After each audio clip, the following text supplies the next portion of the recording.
Hey guys, I think we're just going to get started now. Let me share my screen. So that should be live. And let's get going. Cool. So hi guys, welcome to our webinar. This is how to use your product roadmap as a communication tool, starring the amazing Janna Bastow from ProdPad. Hi. Yeah, I'm Dan Well. I'm product manager at Kayako. I joined about 6 months ago, and I've been largely in charge of kind of product managing our brand new products. And it's an amazing time for our company because we're undergoing loads of really positive change in how we actually create our product. Yeah, I'm hoping to learn as much as you guys attending the webinar today from Janna. Just a tiny bit about Kayako. Sorry, there's something on my screen which is stopping me from doing things. Let me just put that away. Sorry. Okay. There we go. Cool. Sorry. So that was me. Tiny bit about Kayako. We help businesses get better at customer service. We have about 35,000 organizations using us to deliver customer support to millions of people around the world. You can find out more about us at kayako.com. But enough about us. I want to introduce Janna. So Janna is a co-founder of ProdPad, and she's going to tell you all about that in a moment. Instead, I'd like to talk about another thing she's a co-founder of, which is Product Tank. It's the world's biggest product management community, and it started off as a small group of product managers in London, just meeting up for beers. And it's now grown to, I think, about 5,000 members worldwide, with monthly meetups, and I think it stretches across 21 cities around the world. I've been to quite a few of them myself, and I can say that they are fantastic. They're full of really interesting talks about things like using data in your product day-to-day life, methodologies, tools, and success stories. So definitely check out your nearest one and give it a go. Today, during the webinar, we're going to be hosting a little competition. So Janna is giving away a 6-month ProdPad Plus account. So thanks, Janna. With that, you and 2 of your fellow product managers can start getting your entire team involved in planning your product's next steps. The Plus plan is really powerful. It includes unlimited reviewers, and you can funnel all the feedback you want into it. It's normally $59 a month, so it's definitely something you should take advantage of. You can win just by tweeting along with the webinar using the hashtag you see here, ProdPadTalks, and we'll announce the winner at the end of the webinar. Janna will also, and that's not all, there are more giveaways. Janna will also be giving away copies of the amazing ProdPad Handy Guide to whoever wants one. I should have brought mine to show it.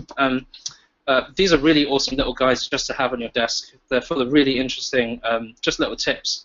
If you're ever stuck on a product problem, there's often something which just helps you unblock something. So yeah, definitely grab hold of one.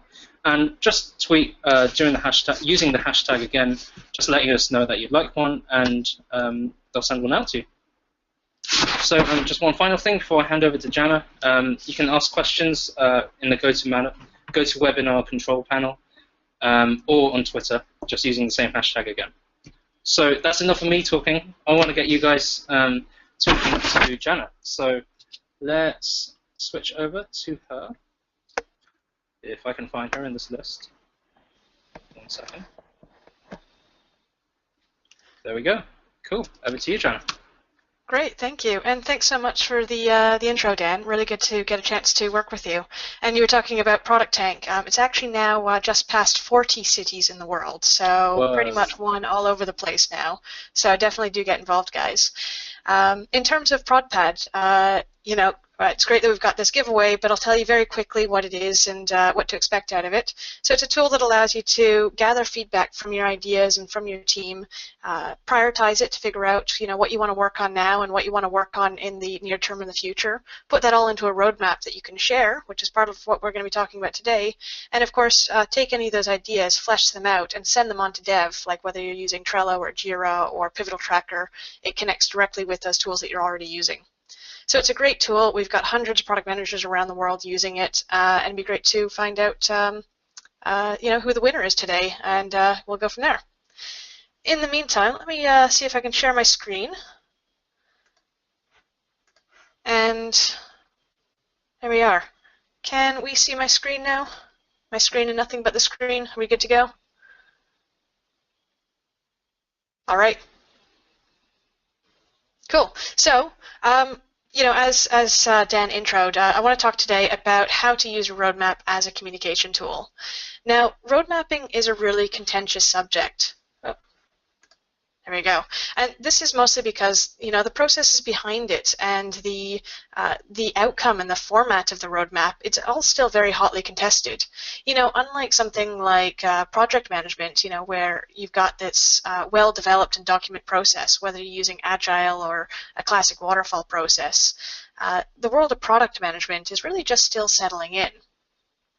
So when I talk about road mapping, I'm not going to be able to give you all the answers, but I am going to outline some of the common formats that you might see, some of the best practices that I've seen, and leave you with some questions and a challenge of your own. So to start with, what is a roadmap? I'd call it's an artifact that outlines the direction that you're going to be going in order to fulfill your product vision. Now that's all nice and simple, but it does leave it open for interpretation.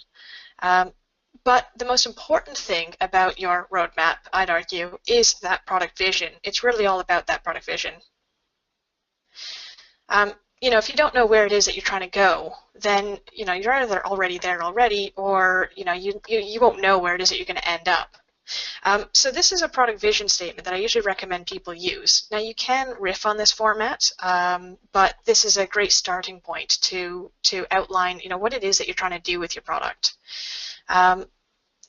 What I usually recommend is using this as a template and then trying to work it out with the team to make sure that you understand what it is you're trying to achieve, who you're trying to achieve it for, how are you going to differentiate yourself in the market, and then come up with something that's a little bit more fluid, a little bit easier to remember for your team, and a little bit snappier.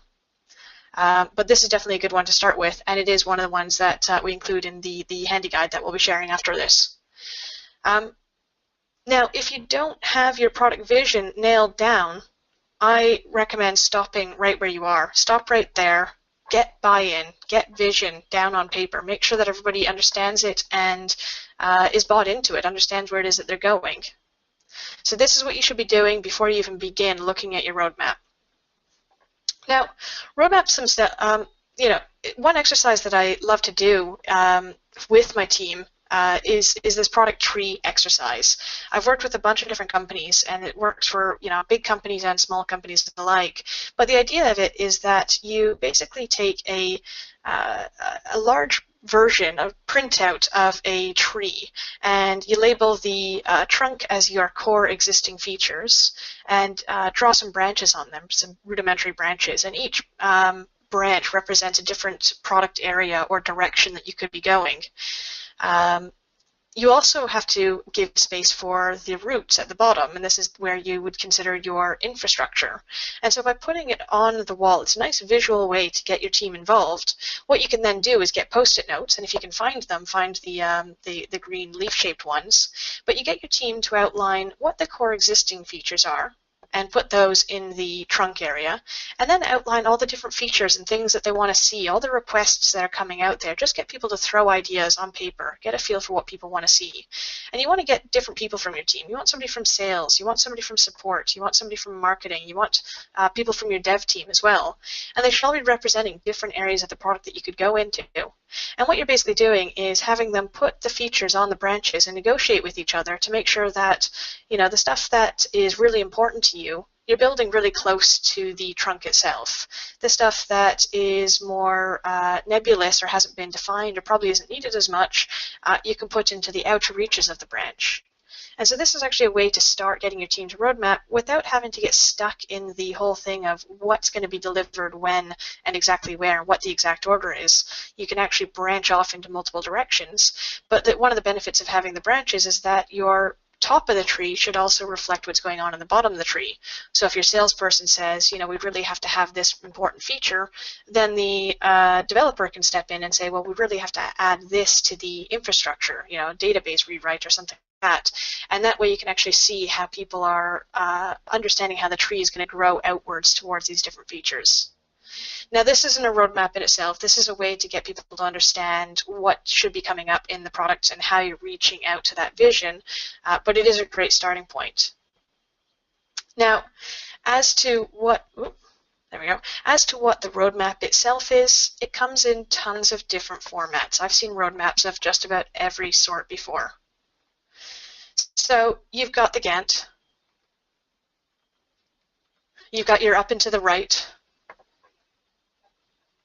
You've got your do all the things roadmap, and you can see these are getting more ridiculous now. You've got your choose your own adventure.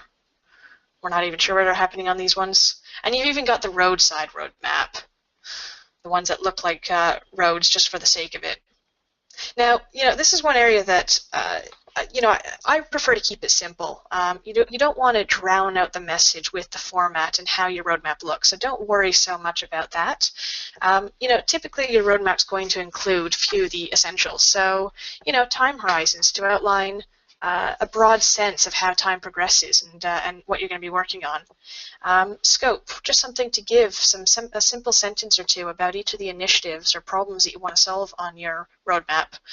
You might want to outline strategic initiatives by giving some colored areas or tags to identify, you know, is this something that's going to give you revenue, or is this something that's going to get you more customers or reduce churn? What is it you're trying to do? You might have tags or other ways of outlining different product areas or components. And sometimes on your roadmap, and this depends on your actual audience, you might have multiple products. You might have more than one product in one roadmap, or you might have a more detailed version that shows specific features, particularly about what's coming up next. So this is a ProdPad roadmap. This is how we do our road mapping and the format that we allow our customers to try out. And how we've broken it down is 3 columns outlining the time horizons, the current, the near term, and the future. We've got a quick description area where you can outline the scope, what it is you're trying to solve. We use tags to identify different product areas and colors to identify different strategic initiatives. Now you will notice one thing with this roadmap is that it doesn't have dates. You know, and this is because, you know what, the dates on your roadmap are often something that you know, no matter how much of a caveat you put on your roadmap, they're going to end up causing you problems when you've got somebody who says, you know, you said you'd have this done by Q2, and, you know, when Q2 flies by, you haven't done it, you end up looking like the bad person. So we take dates off the roadmap because it allows you to then have the flexibility in your roadmap that you need to make better decisions around what's going to happen. So, for example, instead of having Q1, Q2, Q3, Q4, what you're basically doing is saying, this is what's happening now, here's what's happening in the near term, and here's what's happening in the future. And you basically outline, you know, if you're looking into your product, you'll notice that the roadmap's going to stretch out anywhere from a year to 5 years down the line, depending on how big your product is, so and how mature your company is. So what might have worked for you as a 4-quarter roadmap today might not work for you in a couple of years' time. You know, realistically, you don't even know how big your team's going to be in a year's time, let alone how fast you're going to be able to deliver. So taking the roadmaps off, it allows you to have that flexibility that you need. You know, having dates on your roadmap doesn't allow for that flexibility, doesn't allow you to change based on what the market is asking for. And, you know, no matter what kind of caveat you put on there, no matter what kind of date you put on there, people are going to call you out on that. So we remove dates completely from the equation. Now, I should differentiate here between a release plan and a roadmap, because they are different documents. The release plan is the tool that your dev team uses to outline the scope of what's happening in the very short term. What's happening, can you look forward 2 or 3 different releases ahead, which might be 6 weeks at most. This is the detailed plan that tells them, here's the features that are coming up, here's who's working on them, and this is the date that we plan on getting it out there. You do need this document. Whereas your roadmap, remember, it's not a detailed plan, it's a strategic communication document. You're supposed to be outlining what your big vision is in your roadmap, not the details. So if you have them as separate documents, where your roadmap outlines the big picture and your release plan outlines the nitty-gritty, then it allows you to have a different conversation. You can bring the release plan into one meeting where it's relevant and the roadmap into another meeting where it's relevant, but by not combining them, it allows you to have that sort of flexibility and to communicate the big vision at the same time as what's happening in the short term. Now, having a roadmap without dates allows you to change the conversation as well. So instead of it being a myopic conversation about what feature is going to be delivered and when, it gives you the flexibility to talk about the direction of your roadmap and the vision that you're heading towards. So once you drop dates on your roadmap, you're able to stop worrying about exactly what feature is going to be delivered, and instead allows you to talk about what order you should be tackling these problems. You've outlined a whole bunch of issues or areas that you want to tackle in your roadmap between now and your long-term future, but is this the right stuff to be working on? Without, with that flexibility, you can kind of say, well, this thing is actually more important than the next thing, so let's move that up, or let's shift this into the future because we don't think this is as much detail as it's not as important as we thought we originally thought it was going to be. Now, in terms of who should see your roadmap, now I'm a firm believer that your roadmap should be transparent, that you should be taking your roadmap and showing it off to different stakeholders. But it doesn't mean that you have to bear all. I wouldn't show your internal roadmap to everybody. So don't be afraid to have multiple versions of your roadmap as well. After all, your different stakeholders in your company should be treated differently and communicated to differently. So some, like your developers, your QA team, your product marketing, ops and delivery, this is your inner circle as a product manager, and these people can generally be trusted. You want to show them your detailed version of the roadmap. You want to show them how much exactly what it is that is coming up next, and in detail about what that means. You want to include internal-only initiatives. They need to know what these things are so they can test them and support them and get them ready for launch. To this group, you're communicating what's coming down the pipeline, and you're giving them faith that you're heading towards the right product vision. Likewise with the management team and the CEO, you can trust them to see those internal initiatives, but you might want to spare them the nitty-gritty details. You don't necessarily want to show them every last item that's going to be done, so you can show them a higher level version of the roadmap. They don't care how you're going to be tackling some things. They just want to know that it's on the roadmap and it's coming up and coming out soon. So with them, you might be working with a whole portfolio of products as well. So your entire roadmap, instead of being a single product, it might be multiple products stacked in together. So you will have to give a higher level view of that. Now, you definitely do want to mark some of your initiatives as internal only. Some stuff might be top secret, and that's fine. And in other cases, you might mark something as internal because it's a little bit inane or technical. It doesn't really matter to your end customers what it is that you're working on in a particular initiative. So these things can be marked as internal too if they don't add value to communicating, what it is that you're trying to do with your product in the long term. So for your you might have development partners that you're working with or trusted customers that might see it in a little bit more detail. But also don't be afraid to have a public version of your roadmap. So up there in that top corner, you've got a public version of your roadmap that you can actually share out there. And this is where your customers come in. This is where you might even be sending this out and putting this on your website to tell them where it is that you're going. It's a simplified roadmap that shows the direction and communicates that you've got big plans and a healthy idea about what your product vision is. It doesn't tie you to specific deliverables or dates, but does allow you to have productive conversations about what it is you're looking to tackle, framing discussions around feature requests and longer-term sales and your marketing strategies. and indeed around the vision itself. And customers love seeing your product roadmap. They absolutely love getting to see what's coming up and having their input into it. It's a great point to kick off constructive, really great feedback about whether you're working on the right stuff. So this is actually our roadmap, and I've taken a picture of it to show you that this is actually something you can just browse to. If you go to ProdPad, scroll down to the bottom, you'll see a link directly to our roadmap that you can take a look at. This is live. We show everything that is going on, and this is the type of thing that you can actually do with your own roadmap as well, is create a version and just put it out there for other people to see. And you might think that we're, the crazy people at ProdPad talking about making your roadmap public, but we're not the only ones talking about this. So Jared Spool, for example, he capped off his talk at this year's Mind the Product conference. He was introducing the idea of theme-based roadmaps centered around solving customer problems instead of looking at particular features. Trello's talking about it. They've made their roadmap public and talk about other people who make their roadmap public as well, and talk about the benefits and how they pulled it off. FrontApp just made their roadmap public as well, so they've just blogged about how to build your own roadmap and what they've gotten out of it. Marty Kagan, he's basically the godfather of product management. He's always talking about solving problems in your roadmap and focusing on the opportunities that are coming up in it, and creating a version that you can actually, a high-level version that can be shared with your stakeholders.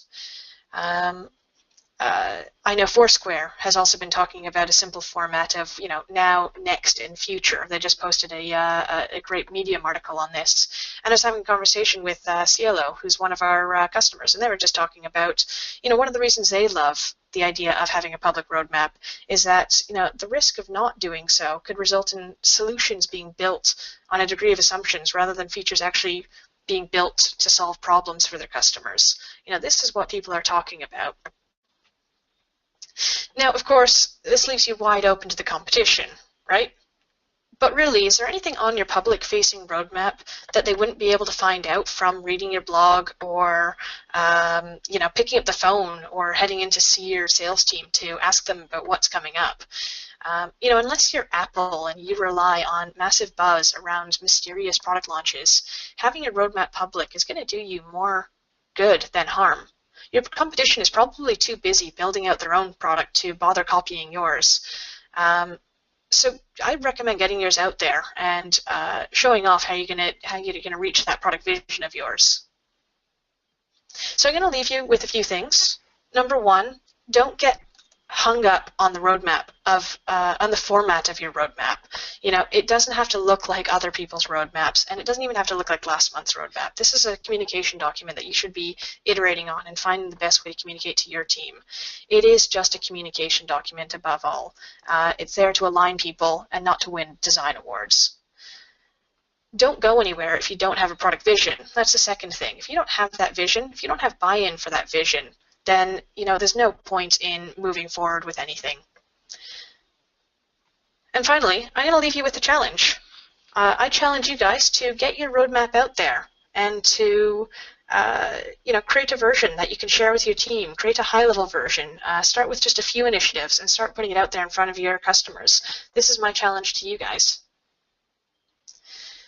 As Dan mentioned, we do have this product handy guide that we can share with you guys. It includes things like that product tree. It includes things like the vision outline. We'd be absolutely happy to send you guys a copy of this. So do drop us a line after this, and we'll get one of those over to you. In the meantime, thank you very much. I think at this point in time, we'll hand back to Dan, and we can take some questions. Thank you. Cool. Thanks, Janna. That was really awesome. Yeah. Great. So, I guess it's open to questions now. So, if anyone has any questions, feel free to put it into the questions bit in GoToWebinar. It should be on the right-hand panel.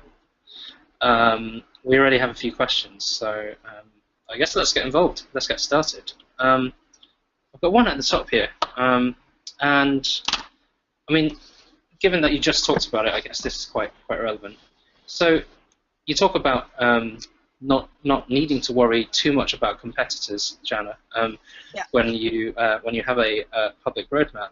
Someone's asked, how do you, from Lindsay, how do you mitigate risk when publicizing a roadmap where competitors can see it? I mean, the big risk that people worry about when showing your roadmap off is that your competitors are going to pick up on what it is that you're building towards in the future and build it themselves. But frankly, you know what? Anybody who can contact your company and can have these conversations with your team will probably end up being able to figure out what it is you're working on anyways. If somebody called you up, called up your customer success team and said, hey, are you planning on building exportable features or an integration with X? Or what else is coming up that you guys are going to be building? Why should I sign up today? You'd probably tell them a few things that you would put on your roadmap anyways. As I said, you wouldn't put anything that's an absolute secret sauce. You wouldn't see Apple putting out, exactly what date they're going to be putting something out or what they're going to launch. But that's what they built their company on. Most companies don't live off that kind of buzz and PR. Most companies aim to build something that solves problems for the customers and heads towards a vision that those people can see and follow along with. It's always good to be able to show your customers that you are planning on building new things, that you do have stuff in line with them. And more than anything, it allows you to have conversations around, you might have somebody calling you up and saying, I really want to have an iPad app. When are you guys going to build your iPad app? And this is a conversation we have with our customers, and we'll often say, well, it is something that we're planning on doing. It's in our future roadmap, but here's all the other things that we think are more important and that we want to build first. Do you see anything on here that you disagree with? Why is the iPad app more important than, an integration with X or customizable Y or whatever else it is that you've got on your roadmap? So just by pulling them to that conversation allows you to help them figure out and understand where it is you're going and get feedback on everything else. And if you put something on your roadmap that you've put in the future and you get so many people saying, no, you have to do this next. If you have enough people telling you to do that next, then it's probably a good sign that you might want to consider shifting your roadmap around. So actually, part of putting your roadmap out is mitigating that risk that you're not working on the wrong things for them. Absolutely. It's something that I've been working on, actually, and I've been using your particular framework, the sort of near-term, the sort of mid-case and the future columns to try and figure out how I can internally visualize our roadmap for our brand new products. So yeah, it's quite bold, but I'm thinking of ways of how we can publicize ours to the public. As you said, I think some things do belong as internal projects, and that's fair enough. But I'm really excited to actually get a lot of our ideas and lots of those parts of our vision out to our own customers. So yeah, that's pretty cool. I've got another question here. This is from Mitch. This is more tool focused, so more focused around ProdPad, if you don't mind. So the question is, does ProdPad allow for multiple views or versions from a single roadmap? Yeah, that's a great question, and yes, it does. It allows you to check any card on your roadmap, any one of those sort of blocks, which it might be an initiative, it might be a project that's coming up, or I like to think of them as problems that you're going to solve. Each one of these cards, you can say this one's public and this one's internal. So when you share a link to your public version or embed a public version, it only shows the stuff you specifically marked as public versus the stuff that you marked only as private. You can also say, we'll show only the things that are related to these types of tags, or in which case we use those for strategic initiatives and for product areas or components. You might say, show only the stuff that's revenue generating and that is based on our data and analytics section module, whatever it happens to be. So you can filter it down and create your own views of the roadmap that you can share. Okay, cool. So I have a few questions here around a particular theme, I think. So I'm going to ask them, maybe not together, we'll take them one at a time. So this is more focusing on the distinction between the release plan and the roadmap, which I think are humongously helpful definitions. Particularly as a release plan is basically the immediate future, right? It's what you're working on right now, and it's imminently coming out. So the first question I have here from Sebastian: how do you? So I guess it's pretty vague, but I'll ask it anyway. Maybe you'll be able to focus an answer out of it. What do you propose or suggest to manage release plans? So to manage release plans, to be honest, this is something that I would leave in the domain more of the people who are actually doing the releases themselves, your development team. And as to what the best tool for your development team is, that depends hugely on how they work. So if you are an agile team, then there's tons of tools out there that you can use, Jira, Pivotal Tracker, Rally. If you're more of a Kanban team, then you might want to use something simple, like a Trello board, for example. So it just depends on what your team is actually using and how you actually define releases. For some companies, a release might be something you do 3 times a day. For other companies, a release might mean an actual product launch that you ship once a year. So it really depends on what your release process is. The good thing about product management is that a lot of the time it actually doesn't matter what your release cycle is. It's all about, if you've got a really long release cycle, then your product thinking might have to stretch further out behind. If you're releasing something every day, then your product iterations might be coming every week. You might be pushing something else out there. It depends on the maturity of your team. Are you a small team of 5 people hacking away in a single room, or do you have international teams that have to coordinate to get something shipped and out the door? As for the best tools for that, it is going to differ. The most popular one that I see by far is Jira. People are using Jira for this kind of thing because it is flexible enough to be a simple agile tool or a simple Kanban tool, or it can be much more complex and grow with your team. Definitely. So I've got quite an interesting question next. So I'm not sure I understand this term, but anyway, with all the best intentions of no dates, how do you stop the hippo turning a roadmap into a release plan? And I guess it's from a guy called John, and I guess what he's getting at is that I've had this in the past where something just spirals out of control, right? Where the particular thing on the roadmap just ends up being the sole focus of the company for maybe a few months at a time. And just to clarify that term, John used the term HIPPO, which is the highest paid person's opinion. So what happens when your CEO or your marketing manager or whoever it is, right, whoever's on the board level, who has the most money, basically says, no, we have to do this next. And that's a really tough one, and I sympathize with anybody who is dealing with that problem. Sometimes the hippo has great opinions, and you can use them as a basis for finding your product vision. In other cases, they're just opinions, not based in actual data or customer usage or customer needs. There's a great quote, and I'm probably going to slaughter it, but it's that one that somebody said. I'm going to misattribute this, but it basically said, if all we have are opinions, let's go with mine. If we have data, then we'll go with that. So basically, be prepared with data. If you think that somebody says, we have to have this by this particular date, then you need to be frank with them and say, you know what, if you're going to give me a project and I have until a particular date to build this amorphous solution, which is never anything small and achievable, it's always something big, then you've got the choice. You can either say, you know what, we can build something by that date, but it probably won't be what you're envisioning because we're going to have to learn how to build this along the way, right? You're not building something for the 10th time. You're building a product for the first time, and you don't know how to do it. So that means that you're going to have to either add buffer and tell them that it's going to take 6 months and not 3 months that it actually would. And that's not great for any company. That means you move slowly. So you need to be honest with them and tell them, if you keep telling me dates, I'm going to have to add buffer, and the dates are just we're going to keep pushing it off for a long time and move slower. Or you can say, you know what problem are you trying to solve? You say that we need to do X by this date. Well, what are other ways that we could solve this problem that might be a simpler way to build it? How can we test that this is the right thing to build? How do we even know that this is a problem? And check their assumptions and find out, is this even the right thing to do?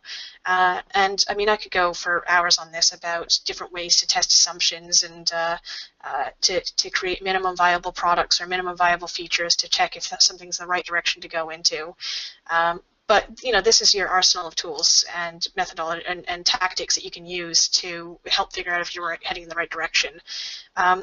Thing is that when it comes down to your hippos and your boss and everybody else saying to do one thing and the data saying the other, you're the product manager. You need to be in the middle communicating and figuring out, what are the constraints, what do we know, what don't we know, and how do we find out how to learn more about that, and working with the team to figure out the best solution around it. Definitely. I have a new question here, which is pretty cool, and I think I've asked this a few times of you, but maybe you could answer it again. So it's from a guy called Ricardo, and he asks, if you work in B2C, it's easier, perhaps, being more generic about timing and deadlines. Any advice to product owners or managers working in B2B? Yep, absolutely. And actually, I work in B2B. I've worked in B2C in the past, and frankly, I find it easier because B2C, you often end up with this rowdy crowd who's demanding that something's going to be done by a certain date, or that the next feature is the most important thing, and it becomes a popularity contest. That's hard to deal with in its own problem, and I know of lots of B2C product managers who found their own sort of tactics around that. With B2B, you can generally have a conversation with the customers and say, number one, this is more of a tip for anybody selling B2B, but you should only be selling what you already have. You shouldn't be giving your sales team a roadmap that teaches that says what they're going to have in X months or anything like that. They should be selling what they have and then finding ways to add value to that down the line. And that way you don't get stuck in this whole thing of, well, we have to build this next because we told so many customers we'd have it. As soon as you get into that habit of building something because a customer has basically signed up or paid in order to have it built, you're no longer a product company. You're an agency doing, build for customers type of thing, and it's not a great transition to get into. Now, if you're building for multiple B2B companies, as we do, we've got hundreds of different customers who are always asking for completely different things. This is why it's actually great to show them a roadmap, because they'll say, I really need to have, the iPad app next. And you say, well, actually, here's everything else that's coming up. And oftentimes, if you show them all the other things that you want to solve before you get to their particular problem, they'll actually get on board with that and say, oh, yeah, I do have a problem for that. And, oh, I hadn't thought about that, but that's going to be really cool to see as well. So you can show them what's coming up and get them on board with the bigger picture of what's being built, while at the same time showing them that you are listening to them, that you are building something, but it may not be their particular thing. And hopefully, with that roadmap in place and with what you know about what other people are asking for, you're able to explain why their thing isn't the most important thing to build next. Yeah, I've definitely felt that pain before in a previous company, which was B2B, and we almost at sometimes almost felt like we were becoming an agency with the highest paying customer, I guess, requesting massive features and tying things like contracts into things. Yeah, it's a slippery slope. I've been there as well. Yeah. Cool. I think we have time for one more question, and I think this is a brilliant question, I think, and one which I had as a backup question in case nobody asked any questions. So I'll just read the question out because I think it covers it better than I could have covered it. So it's from Nick. He asks, when prioritizing a roadmap, how would you typically decide between a large team delivering significant benefit over the long term, and B, a number of short-term items delivering incremental benefits? That's a really good question, and it kind of comes down to what it is that you're trying to achieve in terms of your big vision, and what you actually mean in terms of one big release versus smaller ones. It's undoubtedly useful to be able to have small things coming out so people can see progress in your app, and you've always got something to talk about and blog about and to always get out there. When it comes to big items, as much as possible, I always recommend breaking them down into smaller pieces so that you can deliver part of it. If you're talking about a rewrite or getting rid of tech debt, I know that those projects are always these big lumps that you pretty much have to deliver all at once. So where possible, have one team working on the big, important core stuff that has to be done, and another team constantly trying out new things and seeing how you can improve on stuff, so that as that big piece gets done, you've got, the right stuff being built for the smaller pieces. You're still showing that progress and things like that. If it's just a two-man team or a one-man team, then you do have to make that trade-off. But usually the smaller the team, the smaller the chunks of work that you should be doing and delivering at any point in time, anyways. Cool. Nice one. So actually, I've just realised that we do still have a bit more time. So I'm just going to run through one or two more questions. So first of all, one from Twitter. Awesome. So from Sylvia, what do you say to clients and salespeople when they pressure you for delivery dates?